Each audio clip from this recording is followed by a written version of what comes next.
Muy buenos días a todos, muy feliz miércoles, bienvenidos a una nueva transmisión de Reflexiones, el podcast de discusión inteligente y razonable creer en Dios. Mi nombre es Juan Callejas y es un gusto para mí hoy continuar con ustedes la lectura y reflexión del libro de Segunda de Tesalonicenses. El enfoque de hoy será el capítulo número 2, así que entremos directamente en materia. Segunda de Tesalonicenses, capítulo 2, leyendo de la Nueva Traducción Viviente. Ahora, amados hermanos, aclaremos algunos aspectos sobre la venida de nuestro Señor Jesucristo y cómo seremos reunidos para encontrarnos con Él.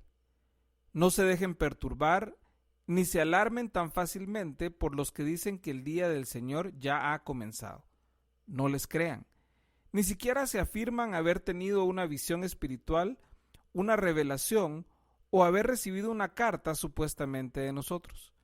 No se dejen engañar por lo que dicen, pues aquel día no vendrá hasta que haya una gran rebelión contra Dios y se dé a conocer el hombre de anarquía, aquel que trae destrucción.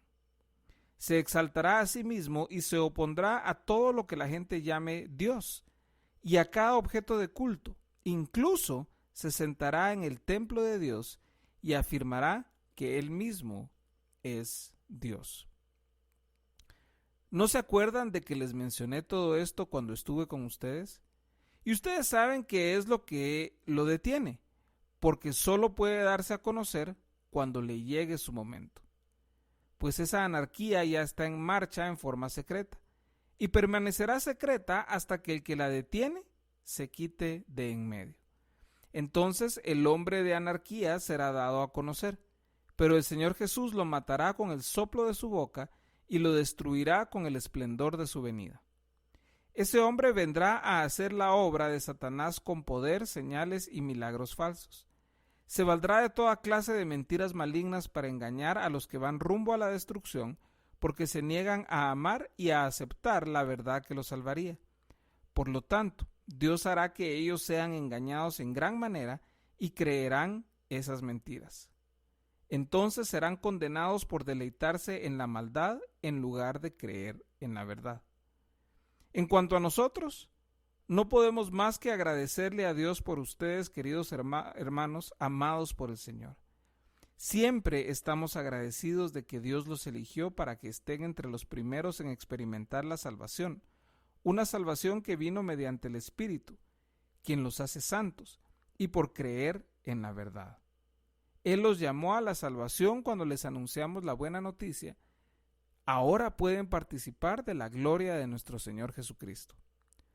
Con todo esto en mente, amados hermanos, permanezcan firmes y sigan bien aferrados a las enseñanzas que les transmitimos tanto en persona como por carta. Que nuestro Señor Jesucristo mismo y Dios nuestro Padre, quien nos amó y por su gracia nos dio consuelo eterno y una esperanza maravillosa, los conforten y fortalezcan en todo lo bueno que ustedes hagan y digan. Fin del capítulo 2. Pablo está aquí continuando esa reafirmación en la esperanza que necesitan tener los tesalonicenses que están viviendo una época de persecución. Ciertamente ellos en su contexto inmediato, estando perseguidos, viendo personas conocidas, seres queridos, morir por la fe, seguramente estaban muy preocupados sobre el tema del cuándo irá a regresar el Señor, esa famosa respuesta que nos hemos hecho todos los cristianos a través de todas las épocas. ¿Hasta cuándo, Señor? Esa necesidad de certeza y seguridad, seguramente ellos estaban haciéndose esa pregunta. Y Pablo necesita encarar este tema con ellos de una forma que les reafirme lo que Pablo ha venido diciéndoles en toda su correspondencia.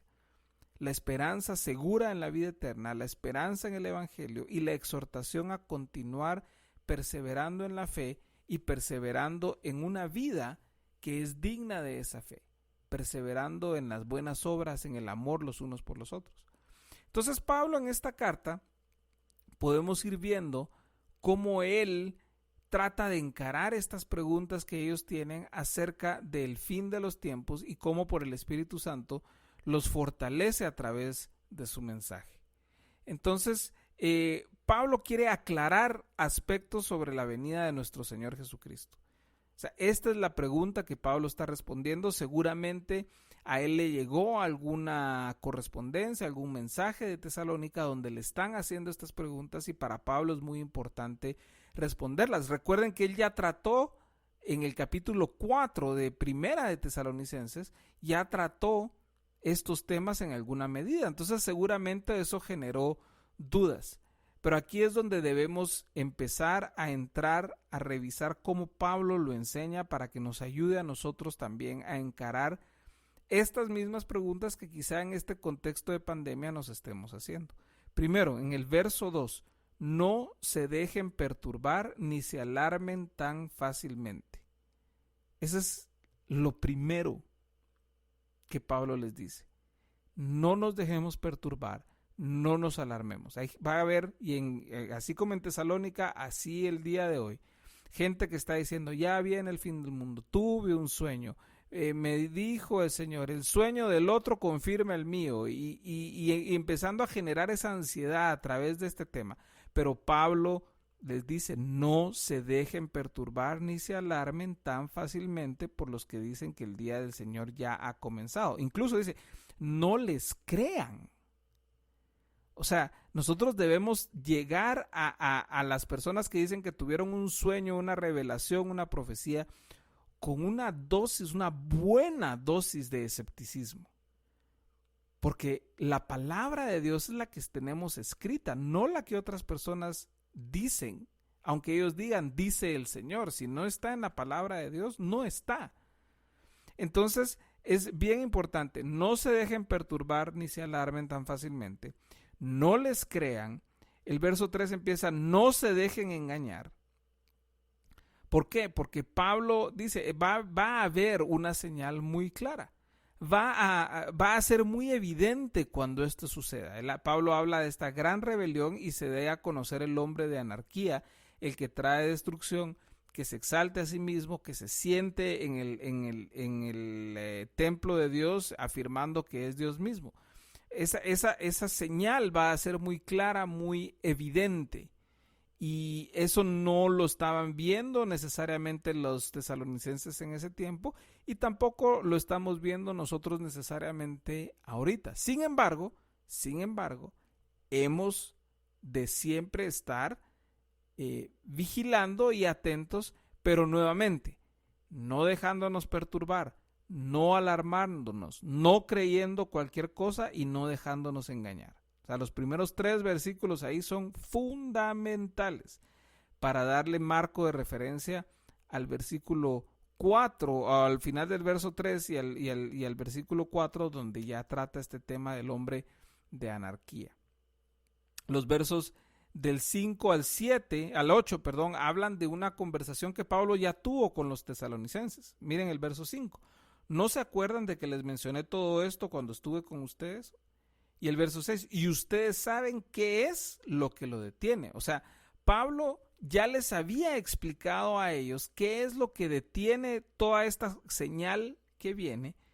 Ellos ya lo saben. Pablo, lamentablemente, en la correspondencia que tiene, en esta carta no lo expande más. No sabemos exactamente a qué se está refiriendo en específico, pero los tesalonicenses ya lo saben y eso es muy importante para nosotros también, siempre leer en contexto estos versos, o sea, para no dar especulaciones. Fue algo muy específico para los tesalonicenses. Ahora, ¿nosotros tenemos esa información específica? No la tenemos. No sabemos qué es, como dice en el verso 6, lo que lo detiene. O no sabemos qué es necesariamente lo que el verso 7 dice cuando afirma que todo este plan de anarquía está en marcha en forma secreta y permanecerá secreta hasta que el que la detiene se quite de en medio. El que la detiene, no tenemos nosotros una certeza completa de exactamente a qué o a quién se está refiriendo. Hay varias teorías escatológicas sobre esto, vale la pena revisarlas todas, Pero nuevamente, no es el punto central de Pablo. Por eso es que Pablo termina esa parte en el verso 8, diciendo: pero el Señor Jesús lo matará con el soplo de su boca y lo destruirá con el esplendor de su venida. O sea, esto va a llegar a un fin, va a llegar no va a hacer algo que domine el mundo. El cristianismo no está en peligro, la iglesia no está en peligro. ¿Por qué? Porque el Señor Jesús tiene la última palabra. Y habla Pablo de que este hombre vendrá a ser la obra de Satanás, que va a tener poder, va a tener señales, milagros, etcétera, etcétera. Y por eso es que es importante para nosotros no dejarnos engañar. Habrá gente que lo crea y gente que va a ser engañada y va a sufrir la condenación por eso. Pero nosotros no estamos llamados, como leímos desde el principio, a no dejarnos engañar. O sea que también hay que estar atentos. Esto en su momento sucederá y quienes estén ahí para presenciarlo deben estar atentos y dar la voz de alerta. Pero nuevamente, la victoria ahí con el verso 8, el Señor Jesús la tiene. Él tiene la palabra final. Entonces no nos tiene que quitar esto del sueño tanto como algunos nos quieren hacer creer. Luego del verso del 13 al 17 está donde creo yo está la clave para poder leer con tranquilidad este capítulo. En cuanto a nosotros, no podemos hacer más que agradecerle a Dios por ustedes, queridos hermanos, amados por el Señor. Siempre estamos agradecidos de que Dios los eligió para que estén entre los primeros en experimentar la salvación, una salvación que vino mediante el Espíritu, quien los hace santos y por creer en la verdad. O sea, Pablo vuelve a reafirmar en los tesalonicenses su elección, de que fueron electos por Dios, de que son salvos. Ahí está la esperanza, que fuimos llamados a la salvación a través del Evangelio y que eso nos permite participar en la gloria del Señor. Y por eso los versos del 15 al 17 no hace falta comentarlos mucho. Ahí está la clave de este capítulo. Con todo esto en mente, amados hermanos, permanezcan firmes y sigan bien aferrados a las enseñanzas que les transmitimos tanto en persona como por carta. O sea, lo que les ha sido transmitido, lo que ha sido escrito, lo que ha sido transmitido oralmente por los apóstoles, lo que la iglesia le llama la tradición. O sea, esta enseñanza que la iglesia ha preservado, ahí es donde debemos nosotros anclarnos, en la palabra de Dios que tenemos, que nos ha sido transmitida, en lo que creemos, en lo que se nos ha enseñado, en lo que enseñamos y lo que confesamos. Y al final, versos 16 y 17, que nuestro Señor Jesucristo mismo y Dios nuestro Padre, quien nos amó y por su gracia nos dio consuelo eterno y una esperanza maravillosa, los conforten y fortalezcan en todo lo bueno que ustedes hagan y digan. Ahí está nuestra esperanza, en el consuelo del Señor Jesús, en la esperanza del Evangelio, en el amor del Padre, en la gracia de Dios, en la fortaleza que nos da el Espíritu Santo. Ahí está. Y nosotros, nuestra tarea, perseverar en hacer el bien. Pedirle a Dios que nos ayude a continuar haciendo el bien. En tiempos inciertos, esto es lo importante y lo que vale.